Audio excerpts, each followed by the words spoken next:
Hey guys, it's Divyansh, welcome back to another exclusive episode. और आज के एक्सक्लूसिव एपिसोड में हम लोग बात करने वाले हैं चेल्सी के बारे में।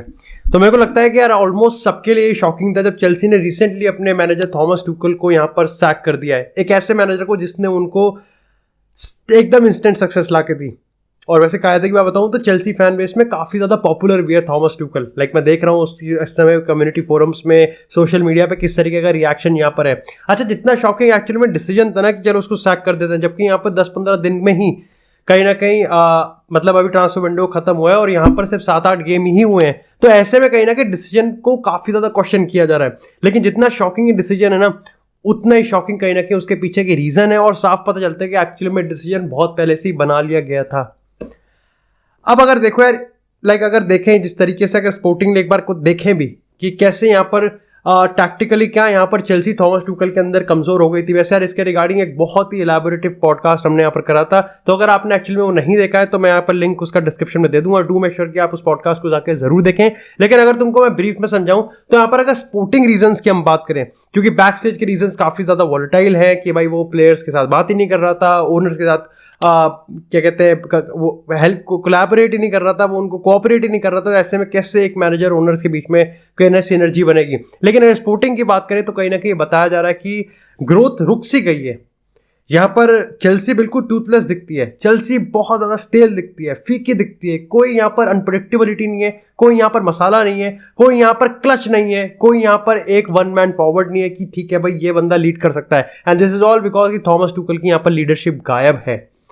अब अगर एक बार को स्टैट्स के देखें ना कि पहले 50 गेम थॉमस टुकल के और लास्ट के 50 गेम में देखें तो तुमको लगेगा कि यार कोई बहुत बड़ा डिफरेंस है नहीं। वैसे अगर इन दोनों स्टैटिस्टिक को देखें, लेकिन दो कंपार्टमेंट ऐसे हैं जहां पर एक्चुअली में थॉमस टुकल लास्ट के 50 गेम्स में फेल हुआ है, और वो दो है यहाँ पर गोल कंसीड के और क्लीन शीट के। अब ये चीज़ इसलिए ज़्यादा इंपॉर्टेंट है और थॉमस टुकल का इसलिए ज़्यादा इंपॉर्टेंट है क्योंकि यार देखो, इंस्टेंट सक्सेस 6 महीने के अंदर चैंपियन लीग जितवाया था, तो यहाँ पर बहुत बड़ी चीज़ थी। और इसके पीछे जो सही चीज़ थी वो थी उसका डिफेंसिव का जो बेस था, वो इतना स्ट्रॉन्ग और इतना इंस्टेंटली यहाँ पर थॉमस टुकल ने उसको रिवैम्प किया था कि एक्चुअली में वही उसकी स्ट्रॉन्ग चीज़ बन गई। और लास्ट के 50 गेम की अगर हम बात करें या फिर पिछले एक साल की हम बात करें तो थॉमस टुकल का वो क्लीन शीट और गोल कंसीड का जो रेशियो था, जो उसका स्ट्रॉन्ग पॉइंट था, कहीं ना कहीं वो ही उसका वीक पॉइंट होता रहा।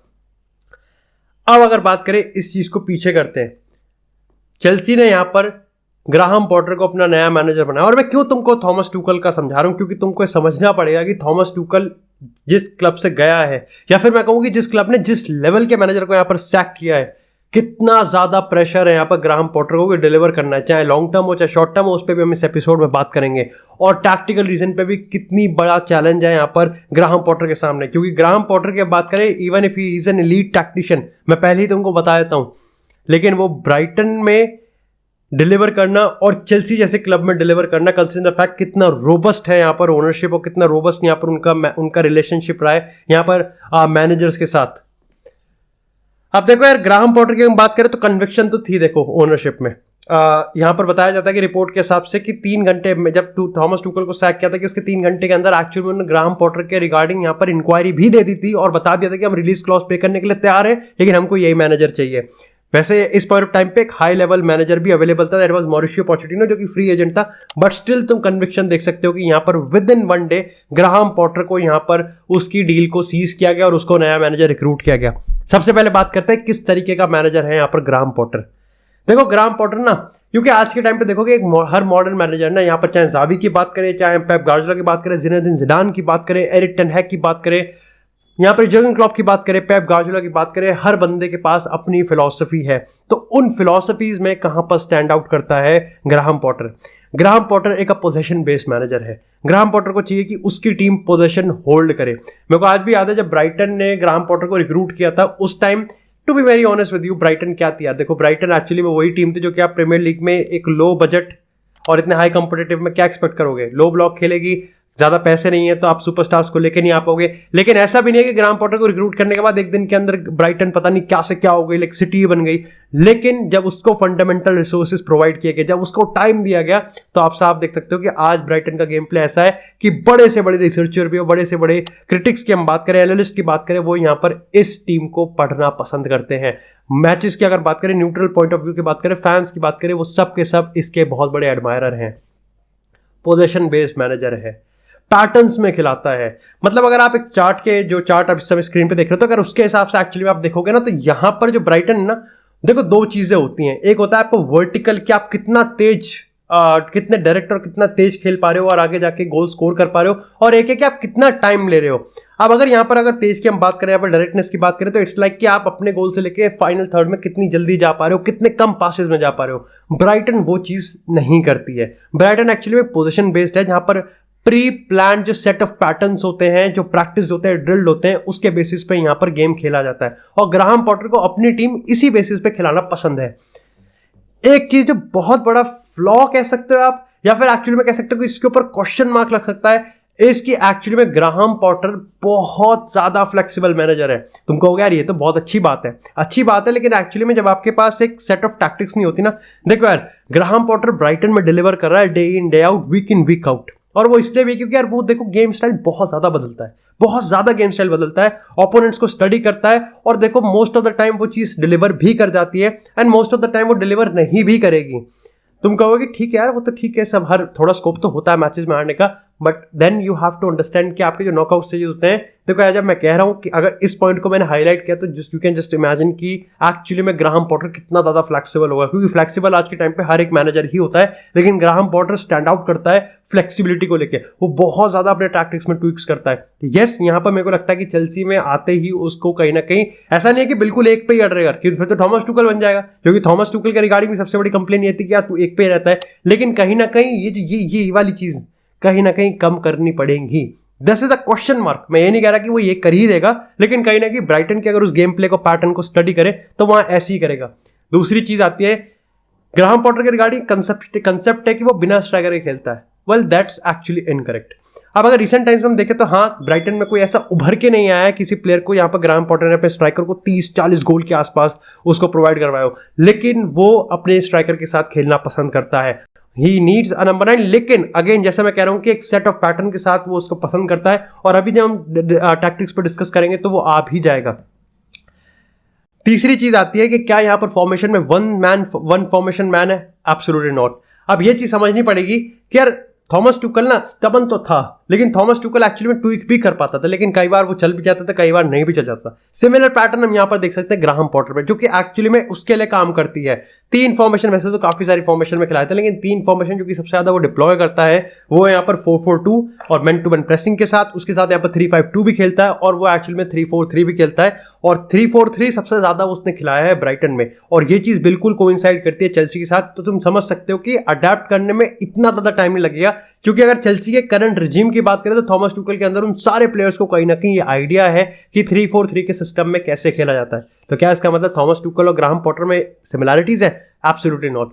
अब अगर हम यहाँ पर थॉमस टुकल की बात करें, मैं तुमको अगर सेट ऑफ गेम स्टाइल की बात करूं कि टिपिकली तुमको गेम कैसा दिखता है, तो थॉमस टुकल को यार एक सेंट्रल कॉरिडोर से गेम बनाना काफी ज्यादा पसंद था। अब ये तुमको पता है कि यार रीस जेम्स की बात करें या फिर कुकुरेला या बेन चिलवेल की बात करें तो विंग बैक्स आपके पास इतने रिसोर्सफुल है, तो आप नेचुरली कहीं ना कहीं विंग बैक्स को यूज करोगे। लेकिन इस चीज को ग्राहम पॉटर एक अलग ही लेवल पर ले जाता है। ग्राहम पॉटर एक्चुअली में सेंट्रल कॉरिडोर को इतना पसंद नहीं करता है, मतलब देखो है, लेकिन उसकी जो प्रायोरिटी रहती है वो यहाँ पर विंग बैक से गेम बनाने का रहता है। वो इतना ज्यादा एक्सप्लोसिव रहता है विंग बैक्स पे, और इतना ज्यादा ओवरलैपिंग रन्स, इतने ज्यादा ट्रायंगल्स बनाता है विंग बैक्स पे कि उसका जो लेफ्ट साइडेड सेंटर बैक की हम बात करें या फिर राइट साइडेड सेंटर बैक की बात करें, उनको भी बहुत ज्यादा फ्रीडम होती है, उनको भी काफी ज्यादा फ्रीडम होती है कि वो आगे चढ़ सकते हैं, वो आगे ट्रायंगल्स बना सकते हैं, 3v2 की सिचुएशन क्रिएट कर सकते हैं। और एक्चुअली में इस चीज का जो प्रूफ था वो खुद यहाँ पर ग्राहम पॉटर ने अपने कोचेस वॉइस की जो होती है, उनकी टैक्टिकल वीडियो होती है घंटे की, उसमें उसने खुद बताया भी है कि जैसे एक एग्जांपल बता रहा था गैलाटासराय के अगेंस्ट भी उसने सेम चीज डिप्लॉय करी थी।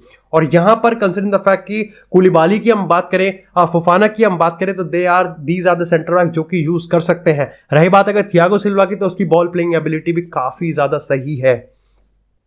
अब बात करते हैं यहाँ पर 3 सेक्शंस की। टिपिकली मैं डिफेंस में गोलकीपर को भी ऐड कर दूंगा। तो गोलकीपर भाई देखो, आज के टाइम में मेरे को लगता है कि ऑलमोस्ट हर मॉडर्न मैनेजर को अपना गोलकीपर टेक्निकली इक्विप्ड चाहिए। उसको चाहिए कि उसके गोलकीपर को अब with ball at his feet खेलना आना चाहिए, पासिंग करनी आनी चाहिए, प्रेस रेजिस्टेंट होना चाहिए, विजन अच्छा होना चाहिए, और सबसे चीज़ शॉर्ट पासिंग उसकी एक्यूरेट होनी चाहिए। और सैंचेज के रिगार्डिंग में हमने देखा है कि ब्राइटन में काफ़ी ज़्यादा शॉर्ट पासिंग में एक्यूरेट है। एट टाइम्स यहाँ पर 3v2 की सिचुएशन क्रिएट करने में आसानी होती है, क्योंकि जब यार कोई टीम 4-4-2 के साथ दो स्ट्राइकर आपके दो सेंटर बैक को प्रेस करते हैं और तीसरा थोड़ा वाइड होता है, तो आप एक्चुअली में 3v3 सिचुएशन क्रिएट कर सकते हैं विद योर गोलकीपर। और ये चीज़ एलिसन के साथ भी की जाती है और ये चीज़ एक्चुअली में एडरसन के साथ भी की जाती है। बात करते हैं डिफेंसिव स्ट्रैटेजी की। जैसा मैंने तुमको बताया कि 3 एट द बैक के साथ उसको खेलना पसंद है। जो राइट जो ये वाले साइड सेंटर बैक्स होते हैं ना, उनके साथ उनको फ्रीडम होती है कि वो आगे प्रेस में मदद करें, वो यहाँ पर ट्रायंगल्स बनाए, डायमंड्स बनाए, सेट ऑफ पैटर्न्स बनाए। और मैं बार बार डायमंड्स ट्रायंगल इसलिए कह रहा हूँ क्योंकि ग्राहम पॉटर को सेट ऑफ पैटर्न्स में खेलना बहुत ज़्यादा पसंद है। ही वॉन्ट्स हिज टीम की तुम पोसेशन रखो, तुम बॉल अपने पास रखो, डोमिनेट करो और एक सेट ऑफ पैटर्न्स में यहाँ पर गोल करो। इसका एक छोटा सा फ्लॉ ये है कि अगर आप रिसेंटली ब्राइटन को देखोगे तो अपार्ट फ्रॉम अभी रिसेंट 4-5 गेम्स की हम बात करें, उसके अलावा ऐसा ज्यादा देखा नहीं गया है कि ब्राइटन एक हाई स्कोरिंग गेम खेलती है। ब्राइटन डिफेंसिवली काफी ज्यादा सॉलिड है, लेकिन आप एक्चुअली में देखो उनके डिफेंसिव रिकॉर्ड इतना अच्छा है कि कंसेप्ट ये बन जाता है कि यार ये तो लो ब्लॉक में खेलते हैं, बल्कि ऐसा नहीं है। ब्राइटन को ऊपर चढ़ के खेलना पसंद है, ब्राइटन को मैन टू मैन प्रेसिंग करना पसंद है, और यही चीज हम एक्चुअली में चेल्सी में होते हुए देख सकते हैं। और चेल्सी में इस कदर के टेक्निकल प्लेयर्स हैं कि जो ग्राहम पॉटर डिप्लॉय करना चाहेगा वो चीज एक्चुअली में हो भी सकती है। आप कुकुरेला को देखो, आप यहाँ पे रीस जेम्स को देखो, और एक्चुअली में कुकुरेला तो सेंटर बैक भी खेल सकता है। थियागो सिल्वा की बॉल प्लेइंग एबिलिटी की बात करें, कोवाचिच की बात करें, यहाँ पर गैलागर की हम बात करें, स्टर्लिंग हो सकता है, मे बी ओबामेयांग हो सकता है। आप कंसीडर फैक्ट कि अगर हम बात करें यहाँ पर मिडफील्ड की, तो मिडफील्ड में भी उसको यहाँ पर जो क्रिएटर होता है, जो अगर आप नंबर 10 की बात करो या फिर आप ऑफेंसिव नंबर 8 की बात करो, चाहे हम यहाँ पर मेसी की बात करें या फिर एक्चुअली में कोवाचिच की बात करें, तो वो यहाँ पर आपको अवेलेबल होना चाहिए पासिंग के लिए। अगेन आपके जो मिडफील्ड में है, there is a set of pattern किस तरीके से मिडफील्ड डिफेंस के साथ होगा। अब यहाँ पर कहीं ना कहीं उसने ये चीज बताई कि जो मेरे को दो प्लेयर चाहिए, जो मेरे को अपने 2 नंबर 8 चाहिए या फिर 2 नंबर 6 चाहिए, वट एवर भी, 2 मिडफील्डर मेरे को हमेशा 2 सामने वाले 2 स्ट्राइकर के पीछे ही चाहिए। वो इसलिए जिससे कहीं ना कहीं यहाँ पर जो बाकी की सामने वाली टीम के सीडीएम है ना, वो उनकी तरफ अट्रैक्ट हो, क्रिएट हो।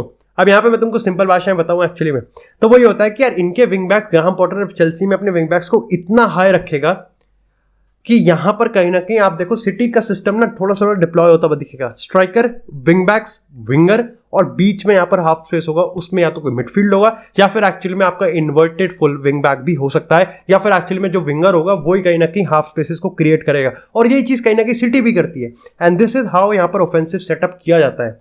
पर्टिकुलरली अगर नंबर 9 की हम बात करें ना, स्ट्राइकर को ग्राहम पॉटर इस तरीके से टैक्टिकली देखता है कि जब वो ड्रॉप डीप करे, वो गेट इन बिहाइंड में भी अच्छा होना चाहिए, वो एरियल थ्रेट्स में भी अच्छा होना चाहिए, और यहाँ पर वर्क रेट पे तो बिल्कुल होना चाहिए, क्योंकि मैन टू मैन प्रेसिंग यहाँ पर सबसे बड़ा फंडामेंटल है जो कि ग्राहम पॉटर अपनी टीम में देखता है। स्ट्राइकर ऐसा होना चाहिए कि जब वो ड्रॉप डीप करे तो अपने साथ एक ऐसा बॉडी रखे, मित्रोविच टाइप का कह सकते हो, कि सेंटर बैक खुद पे खुद कहीं ना कहीं खिंचा हुआ है, एंड अगेन एक ओपनिंग बन जाए जिससे यहाँ पर निकला जाएगा। ये तरीका है। अब बात करते हैं, ये तो रहा फॉर्मेशन का, अब बात करते हैं क्या यहाँ पर चेल्सी के लिए ग्राहम पॉटर सूट करता है। इसका आंसर है डेफिनेटली यस। और अगर यहाँ पर थॉमस टुकल को मेरे को लाना पड़ेगा, क्योंकि रिसेंट टाइम्स में अगर हम जिस तरीके की खबर सामने आ रही है ना, जिस तरीके की एथलेटिक की बात करें, टेलीग्राफ की बात करें, चेल्सी टियर 1 सोर्सेज की बात करें, वो सारे बता रहे हैं कि यहाँ पर जो मिसकम्युनिकेशन था वो बहुत ज्यादा खराब था। कहीं ना कहीं बहुत सारे ऐसे हाईली टेक्निकल गिफ्टेड प्लेयर्स थे, चाहे हम हकीम जियच की बात करें, बाकी प्लेयर्स की हम बात करें, तो उनको या तो बिल्कुल ही अंधेरे में डाल दिया गया था, या फिर कहीं ना कहीं थॉमस टुकल मानता था कि नहीं, मेरे को ऐसे प्लेयर्स चाहिए नहीं, मेरे सिस्टम को ये काम नहीं करेंगे। These will be actually suited in Graham Potter system. और ग्राहम पॉटर क्या, आप देखो आज के टाइम पे ऐसी चीज भी होती है जो कि थॉमस टुकल के अंदर हमने शायद से देखा है, क्योंकि देखो यार, देखो ये चीज तो है कि चेल्सी के पास पैसों की कोई कमी नहीं है, लेकिन आज के टाइम में मॉडर्न फुटबॉल में जब क्लब को सक्सेसफुल होना था, they have to develop their academy. उनको अकेडमी के प्लेयर, जो भी यंग प्लेयर्स को रिक्रूट करते हैं, तो उनको ऐसा चाहिए। तो यहां पर हम देख सकते हैं कि ग्राहम पॉटर इनके स्क्वाड बिल्डिंग कर सकता है, और उसने ये चीज ब्राइटन में भी करी है और उससे पहले भी करी है, और चेल्सी में भी हमको ये रिचुअल पूरा होता हुआ दिखेगा और कंटिन्यू होता हुआ दिखेगा। तो चेल्सी के पास एक काफी बड़ा अच्छा मैनेजर का एक मतलब वो जो फीचर्स हैं उसका काफी अच्छा खासा पोर्टफोलियो है। सबसे बड़ा सवाल जब मैं कहता हूँ कि ये चीज कंटिन्यू दिखेगी लॉन्ग टर्म और शॉर्ट टर्म। अब ट्रेडिशनली अगर आप पूछोगे तो मैं देखूंगा चेल्सी की आदत ऐसी रही है कि क्या आप देखो क्या यहाँ पर खुला हाथ दिया जाएगा ग्राहम पॉटर को ट्रांसफर मार्केट में? एब्सोल्युटली नॉट, ये नहीं होगा। हाँ, ये हो सकता है कि अगर नया रिजीम बिल्कुल ही फ्लेक्सिबल हो जाए और बिल्कुल ही खुला हाथ दे दे तो दे सकता है, क्योंकि अभी देखो 300 मिलियन खर्च करें और आने वाले टाइम में थोड़ा सा कम ही होगा इससे तो। और शायद से यहाँ पर अभी तो खुद ही वो स्पोर्टिंग डायरेक्टर बना हुआ है, लेकिन फिर से अब नए सेट ऑफ फिगर्स को रखा जाएगा। लेकिन ग्राहम पॉटर को लॉन्ग टर्म के लिए लाया गया है। अगर इस पॉइंट ऑफ टाइम पे आप ग्राहम पॉटर जैसे मैनेजर को अगर आप लॉन्ग टर्म के लिए नहीं लाओगे, शॉर्ट टर्म के लिए लेके आ रहे हो, then it would not click. देखो आज के टाइम पे यस, चेल्सी इतना बड़ा क्लब है कि उसको सक्सेस चाहिए, they are hungry for success. लेकिन आज के टाइम पे जो अगर आप लैंडस्केप देखो प्रीमियर लीग का, तो वो बहुत ज़्यादा बदल चुका है। तो आपको कहीं ना कहीं थोड़ा सा तो पेशेंस रखना पड़ेगा। और ग्राहम पॉटर एक ऐसा मैनेजर है जिसके साथ आपको डेफिनेटली पेशेंस रखना पड़ेगा। एक ऐसा गेम प्ले हमको देखने मिलने वाला है जहां पर कहीं ना कहीं बहुत ज़्यादा एंटरटेनिंग होगा, और कहीं ना कहीं जो एक वर्ड मैं दूंगा, चेल्सी अंडर ग्राहम पॉटर जो होगी वो होगी अनप्रेडिक्टेबल। तो बाकी that's it for this episode guys. I hope आपको टैक्टिक्स यहाँ पर थोड़ा सा आपको प्रीव्यू मिल गया होगा, आपको ओवरव्यू मिल गया होगा किस तरीके से यहाँ पर ग्राहम पॉटर के अंडर हम चेल्सी देख सकते हैं, और ग्राहम पॉटर एक्चुअली में किस तरीके का मैनेजर है और कैसे अपनी टीम को खिलाना पसंद करता है।